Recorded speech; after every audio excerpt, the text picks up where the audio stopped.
Hey class, and hope you're enjoying week 7 so far.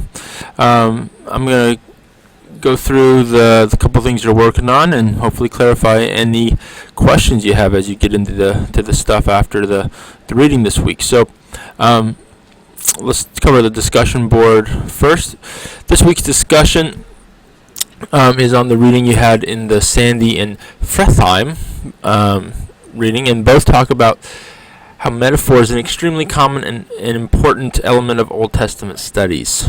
Frethheim was correct to point out that the Old Testament almost exclusively uses metaphors to refer to God, with the exception of his name. In some respects, students of the Bible are dependent on a host of metaphors to properly understand who God reveals himself to be.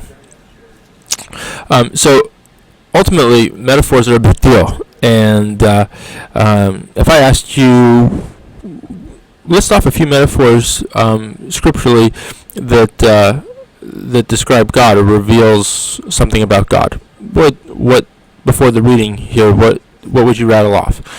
We're wanting you to essentially answer a couple of these questions. Hopefully many of you, hopefully all these questions will get answered by some of you. I would ask that as you start this discussion board, if you're seeing other people only doing a couple of the questions, please try to do the questions that others aren't doing. That will make it a healthier discussion board. But some of the questions are, what are some metaphors that are used to describe God in the Old Testament? What do these metaphors teach about God?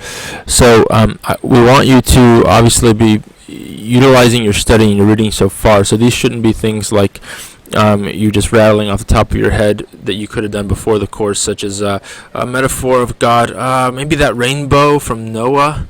And it says that God is loving and doesn't want to destroy the earth again.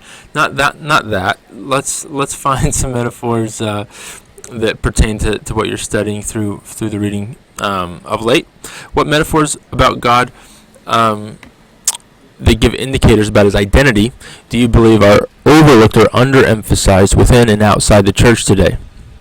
So, talking about who God is, and it could be things that were maybe abused in the past. Oftentimes, things that are overlooked or underemphasized today are things that were maybe overemphasized or emphasized in such a way that was wrong or unhelpful or heretical or just not the best in the past, and therefore we swing the pendulum, and all of a sudden, when we kind of step back and look, we're like, oh, yeah, it's pretty biblical. And we're not really doing it because those guys before us screwed it up, It doesn't always work that way, but we want you to see what's been overlooked or underemphasized within and outside the church today. Then, what are some controlling metaphors, that's over on page 11, about God, used in the church or academy, schools, Bible, academia today? Controlling metaphors for an explanation, that'll be on page 11. And then, how appropriate are these choices? We've got someone who needs me. I'm going to take a pause. Okay, I had to pause it for a second there. So the controlling metaphors, go to page 11 if you got questions on exactly what that is. But we're specifically wanting to see how the church and the academy use those. So I think that'll actually be pretty interesting, and it's pretty prevalent. There's a fine line between being sound biblically and then being controlling. It's very easy. I just think about controlling type messages from a pulpit, for instance. It's very easy to take a very sound biblical principle and communicate it in such a way that it becomes controlling. Control can be more of a culture than a doctrine. And so someone can have sound doctrine, but develop a culture that isn't really carrying the culture that biblically it was intended for. So you can take that with a grain of salt, and whether that applies to what is discussed on page 11 and what you talk about is neither here nor there, but that was for free. All right. As metaphors, the next one, as metaphors do not typically fully transcend the person's culture, How can Christians properly interpret biblical metaphors? How should controlling metaphors help supervise this search for meaning? All right, so when we're talking about culture and these metaphors, we want you to kind of process a little bit about how we can properly take the metaphors of Scripture and translate them, to the Christian life, and then the controlling metaphors in particular. How are they? When we say supervise, how are they kind of providing the oversight as we search for meaning and that sort of thing? So that's a good question. I hope a number of you answer that and get into a good discussion. Then finally, to what extent do you agree with Fretheim that the image of God gives us permission to reverse the process and by looking at the human, learn what God is like? Again, page 11 and why. What God is like is a big deal in all of Scripture, and so I want you guys to pay attention to that one. I'd love to see a lot of you doing that. I don't want to give too much away here. I want to see what you say, and then I want to interact. I'll give you feedback with it afterwards. All right? So you need 2 responses to classmates, but each of you need to answer at least 2 of these questions, if not more. All right? And I would encourage you this: if after everyone posts and not enough of the questions have been answered, instead of just responding to the same thing as everyone else, maybe start one of your second and third posts could potentially be answering more questions rather than responding to classmates if things are getting monotonous, if you will. All right, and then in the Lesson 7 resource folder, you will find your prophetic analysis worksheet. And, I already had that open, didn't I? Oh, well. So in here, you're in Chapter 4 of Sandy, and this is obviously going to, for the purpose of helping you understand the way in which the language of destruction and blessing function in the prophets. So you got very clear themes of judgment or destruction, and you have very clear themes of blessing in the prophetic literature. Hopefully, you as students have a much firmer grasp on how to interpret and understand the extreme language used throughout the judgment and blessing sections of these books. And then in the concluding pages of the chapter on Sandy, you're going to examine important themes that are recurring in the judgments and blessings of the prophets. Each of these themes had specific cognitive and emotive value for their original audiences, especially in light of the Mosaic covenant. Considering these meanings will help students better understand the prophets in general and also how to creatively communicate these ideas to contemporary audiences. You can come over, Chris, if you want to pull up a chair and join the video. Following the outline in Sandy, so we got an outline down here for you. We have a chart down here for you. The outline in Sandy is on page 90 to 102.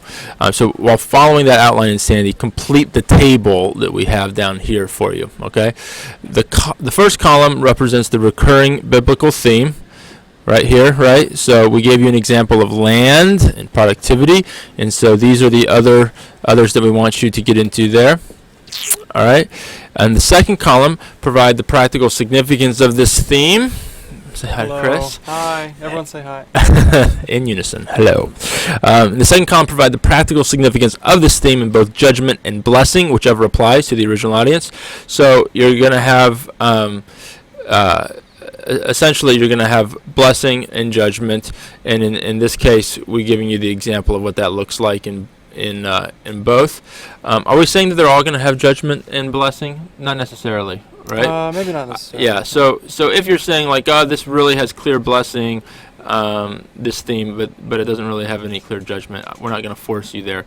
But oftentimes you're going to be able to describe both. And then, sorry, I'm flipping back and forth, so I'm trying to make sure I don't miss. Third column, come up with a creative contemporary equivalent that would apply to Christians today.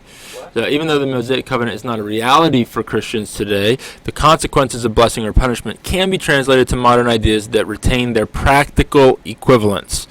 So the example down there with land, we just described it for you. So a contemporary equivalent to Israel's land and the productivity would be success or failure of an economy.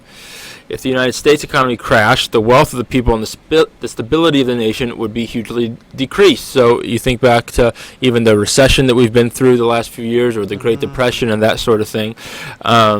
Obviously, the wealth of the people, the stability of the nation is rocked, and the church plays a big role in. That's a significant element in the lives of people. It's impossible for that not to be addressed in some way in the life and even the teaching and the culture of a church.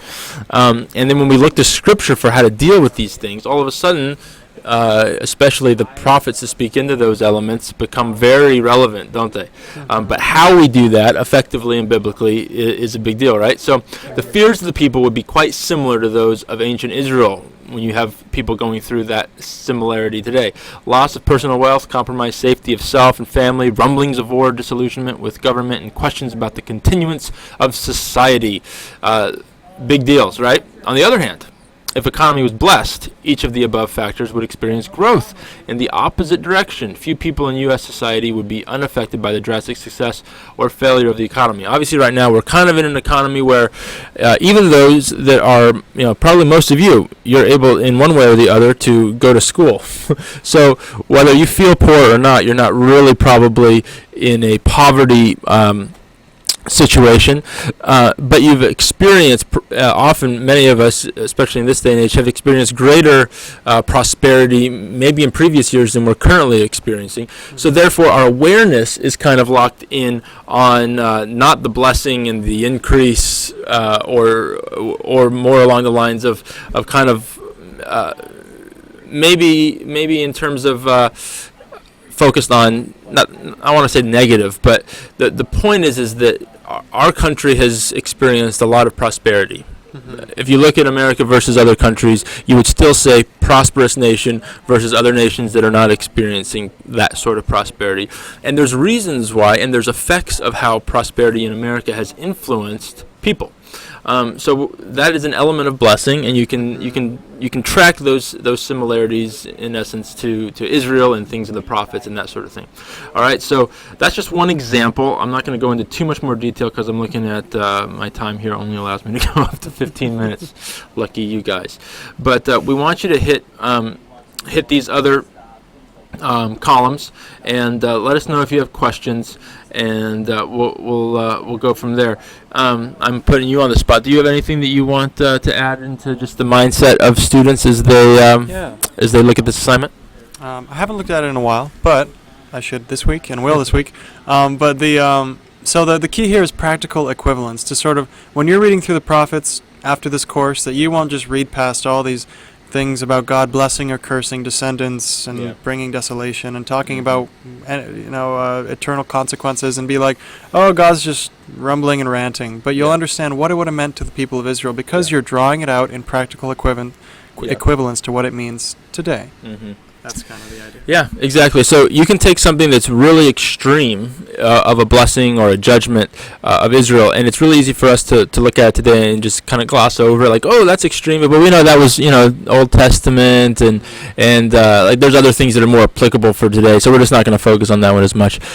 The best way to find applicability is to go back and, like Chris said, to dig out how would that original audience, in this case Israel, have received that?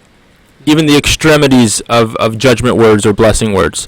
And then when you understand the context of which they have received those, even the extreme ones, you're much more able to then take that lesson that they would have learned and then apply it into our context today. So that's what we're wanting you to get at with these things, and let us know if you have any questions. All right. Until next time.